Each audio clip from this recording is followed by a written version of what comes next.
United States President Donald Trump, during his first term, gave the impression of being a principled, fundamental statesman. But once the joint military operations with Israel against Iran began, the picture changed entirely. It is now clear that Trump is simply a leader attempting to maneuver behind the shield of America's enormous power, yet unprepared to bear the true weight of those moves.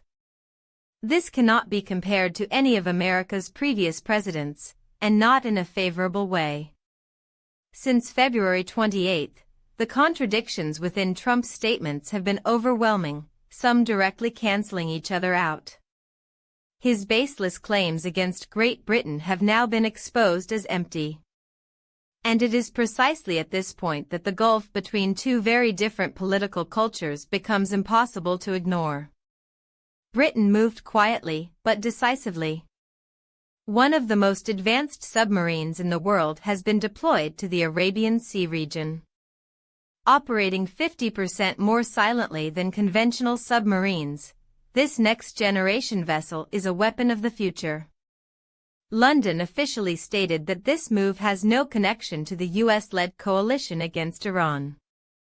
But the reality is plain to see: Western interests in the region are being protected, just with British precision and silence.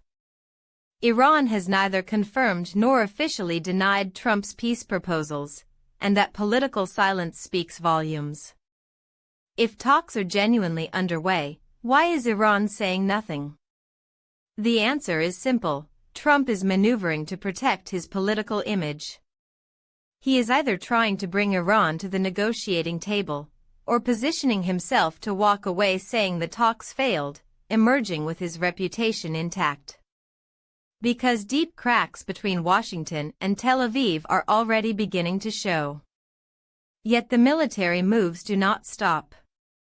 From the direction of Japan, and along the Europe-Arabian Sea corridor, 4,500 Marines are advancing toward the region. The objective: seizing strategically vital Iranian islands in the Persian Gulf. But there is a military truth here that cannot be overlooked.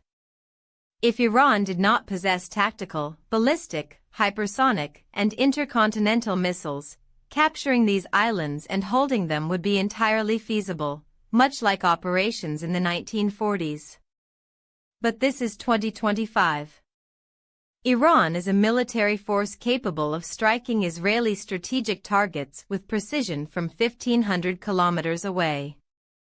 Under these conditions, American military leadership, regardless of what Trump says, will never place thousands of soldiers beneath the trajectory of Iranian missiles. That would not be military logic. That would be military suicide. The clearest proof of this reality came just days ago. Iran conducted a missile test aimed at Diego Garcia, 4,000 kilometers away. The message was unambiguous: we can strike not just our neighbors, but bases in the middle of the ocean. Behind the scenes, another war is being fought, an information war. Russia has openly stated within its political circles that satellite intelligence is being fed to Iran. Precise coordinates, movement data gathered from space. In other words, Iran in this conflict sees not only through its own eyes, but through the eyes of Moscow and Beijing as well. This means we are no longer inside a two-sided conflict. We are inside a four-way confrontation. Looking at this entire picture, one conclusion is unavoidable: Trump wants this war stopped. If for no other reason than to protect Israel. The longer the conflict continues, the larger the scale of strikes on Israeli strategic targets grows. Bases like Diego Garcia come under threat.